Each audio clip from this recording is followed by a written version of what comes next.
Now, if you've ever boarded a plane in the U.S., you are likely to be intimately familiar with the TSA. Well, get ready to start seeing a lot more of them. The Transportation and Security Administration is expanding its reach to sporting events, music festivals, rodeos, and train terminals. It's all part of the TSA's Intermodal Prevention and Response Squad, or VIPR teams for short. However, complaints about the TSA's misconduct have increased by 27% in the last 2 years. This is per a recent Government Accountability Office report. So is this agency really best situated to search Americans everywhere they go? Earlier, I was joined by Michael Brooks, producer for the Majority Report. I asked him what he thinks about the TSA's expansion and what it means for American civil liberties.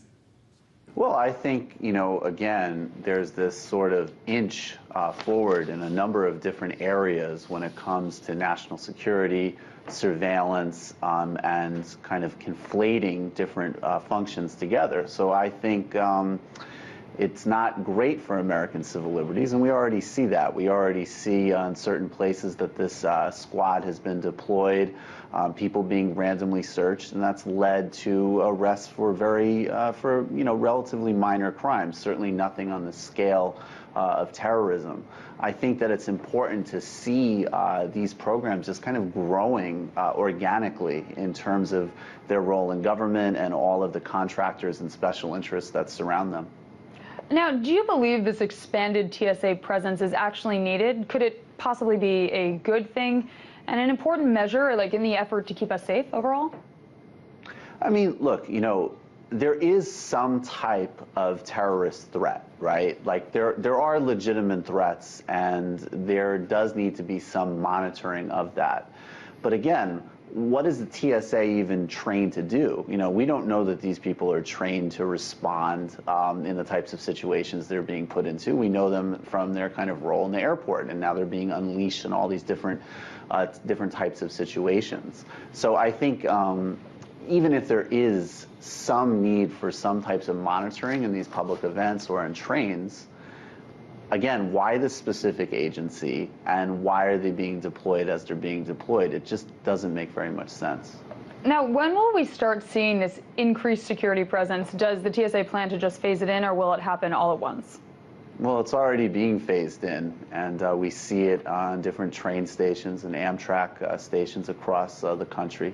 It's already led to some controversy, as I mentioned before, with some people being randomly searched by these agents, and then it leading to things like, drug charges and other things that don't have anything to do with the national security threat. So it's being phased in. I think the program started in 2005 after the Madrid attacks on Spain's rail system. Now, what can we expect in terms of the scope to the TSA security increase? Should we anticipate TSA pat-downs and metal detectors at the next sporting event that we attend? I definitely hope not. I think what we're already seeing, again, is we're seeing random searches. We're seeing these really kind of intrusive squads being placed at different events.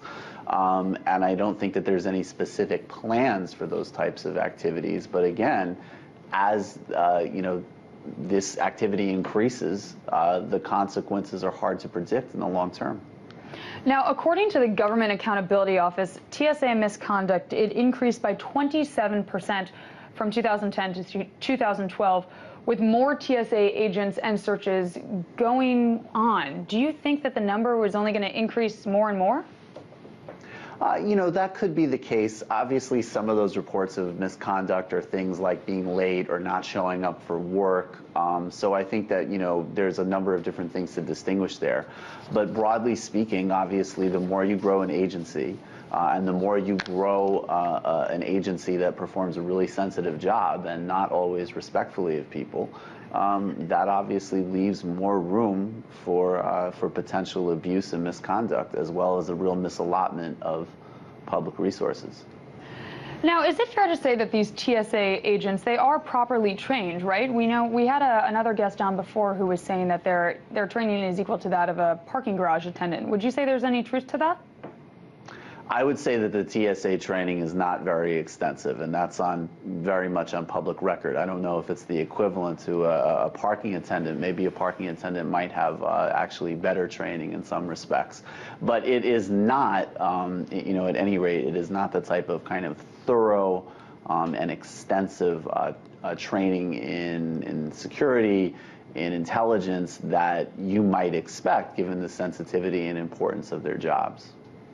Michael, thank you. That was Michael Brooks, producer at The Majority Report. Thank you so much.